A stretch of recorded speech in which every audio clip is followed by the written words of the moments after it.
আসসালামু আলাইকুম বন্ধুরা, সবাই কেমন আছেন? আশা করি খুব ভালো আছেন। আলহামদুলিল্লাহ আমি আপনাদের দয়ায় ভালো আছি। আজকে আমি একটি নতুন রেসিপি নিয়ে আপনাদের সামনে হাজির হয়েছি। রেসিপিটি হচ্ছে কুলের আচার। যেহেতু অনেক গরম পড়ছে, গরমের সময় একটু আচার খেলে মনে হয় কি একটু প্রশান্তি লাগে, সেজন্য আমি কুলের আচার বানিয়ে ফেললাম।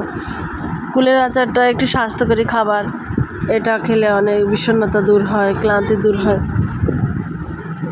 কুলের আচারের জন্য আমি প্রথমে কুলগুলো বেছে ধুয়ে নিচ্ছি। আমি কিছু পরিমাণ কুল নিয়ে নিয়েছি। কুলগুলো বোটা ফেলে দিয়ে আমি এগুলোকে ধুয়ে নেব, তাই বালতিতে রাখছি। ভালোভাবে ধুয়ে নিয়ে এটাকে সিদ্ধ করতে হবে, যেহেতু শুকনা কুল আমার। এটা ধুয়ে নিয়ে সিদ্ধ করতে আমি একটি কড়াইয়ের ভিতরে কুল দিয়ে কিছু পরিমাণ পানি দিয়ে দিচ্ছি। এটা পানি দিয়ে জাল করতে থাকবো। পানি দিয়ে একটু লবণ দিতে হবে, যেহেতু লবণটা কুলের ভিতরে ঢুকলে লবণ খেতে ভালো লাগবে আচারটা। সেজন্য আমি একটু কুলের আচার লবণ দিয়ে দিলাম। দিয়ে এটাকে একটু নেড়ে চেড়ে পানিতে চুবিয়ে আমি এটা ঢেকে দেব। ঢেকে দিয়ে এটাকে সিদ্ধ করতে দেব, জাল করতে থাকবো। আমার জাল করা হয়ে গেছে। এবার আমি ঢেকে দিয়েছিলাম, ঢাকনা তুলে দেখব এটা সিদ্ধ হয়েছে কিনা ঠিক মতো। একটু নেড়ে চেড়ে দেখছি। আমি এটাকে নেড়ে চেড়ে দেখলাম এখনও পানি আছে, কিন্তু একটা টিপ দিয়ে দেখলাম যে না, এটা এখনও ভালোভাবে সিদ্ধ হয়নি। আর একটু সিদ্ধ হলে ভালো হবে, আর একটু সিদ্ধ হতে হবে। সেই জন্য আমি আর একটু পরিমাণ পানি দিয়ে এটাকে ঢেকে দিয়েছিলাম। দেওয়ার পরে আর একটু সিদ্ধ করে নেওয়ার পরে নামিয়ে নিয়েছি। যে এটাকে আমি একটু ঠান্ডা করতে দিচ্ছি, কারণ এটা আমি হাত দিয়ে চটকাবো। এটা হালকায় গরম অবস্থায় চটকাতে হবে, কারণ একেবারে ঠান্ডা হয়ে গেলে কুলটা আবার শক্ত হয়ে যাবে, এটা চটকানো মুশকিল হয়ে যাবে। সেজন্য এটাকে ভালোভাবে আমি ভালোভাবে চটকে নিচ্ছি। এভাবে ভালো করে হাত দিয়ে মথে নিতে হবে। আমি এভাবেই কুলের আচার তৈরি করি। এই যে আমার মাখানো হয়ে গিয়েছে। এবার এটা আমি আচার করার জন্য আমার প্রস্তুত হয়ে গিয়েছে। এবার আচার করার জন্য আমি কিছু মশলা ভেজে নেব। তার ভিতরে পাঁচফোড়ন, শুকনা মরিচ ভেজে নেব। আমি পাঁচফোড়নটা আগে ভেজে নিয়ে ঢেলে রেখেছি। ভাজা হয়ে গেলে এটা ঢেলে নেব।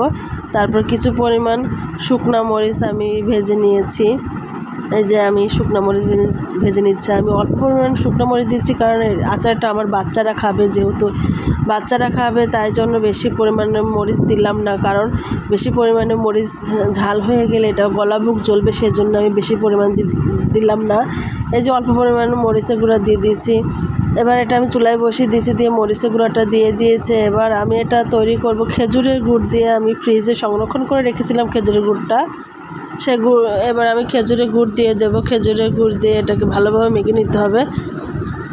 আচার এমন একটা জিনিস, যত নাড়াচাড়া করা যাবে ততটাই মনে হয় টেস্ট হয়, অনেক টেস্ট হয়। এটা নাড়াচাড়া করতেই থাকতে হবে। সেজন্য অনবরত নাড়তে হবে। নাড়তে নাড়তে এটা একসময় শুকিয়ে আসবে। আমি ভেজে রাখা পাঁচফোড়নটা সবার শেষে দেব, নামানোর 2 মিনিট আগে দেব।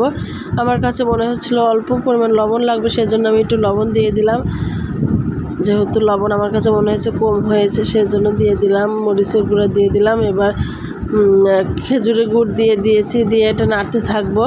নাড়তে নাড়তে এক সময় শুকিয়ে আসবে। এর ভিতরে আমি কিছু পরিমাণ তেঁতুল দিয়ে দিলাম। তেঁতুল দিলে কুলের আচারটা অনেক টেস্ট হয়, অনেক খেতে মজা লাগে।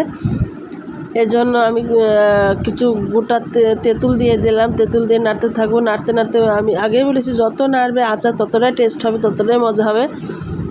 এই যে নেড়ে নেড়ে শুকিয়ে ফেলতে হবে। এভাবে শুকানো হয়ে গেলে পাঁচফোড়নটা আমার নামানোর সময় হয়ে এসেছে, তাই এবার আমি পাঁচফোড়নটা দিয়ে দেব।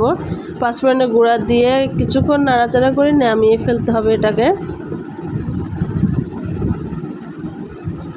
যত ভালো নাড়বে ততই যে আমার নিচে লেগে যাচ্ছে, মনে হচ্ছে আচারটা আমার হয়ে গিয়েছে। এবার আমি পাঁচফোড়ন দিয়ে দেব। পাঁচফোড়নের গুঁড়াটা দিলে অনেক একটা ফ্লেভার আসে, ভালো ফ্লেভার আসে, খেতে খুব মজা হয়। মনে হয় কি আচার সেন্ট বের হয়। এভাবে কুলের আচার তৈরি করি আমি। আমার বাচ্চারা খুব পছন্দ করে, আমার হাজব্যান্ড খুব পছন্দ করে।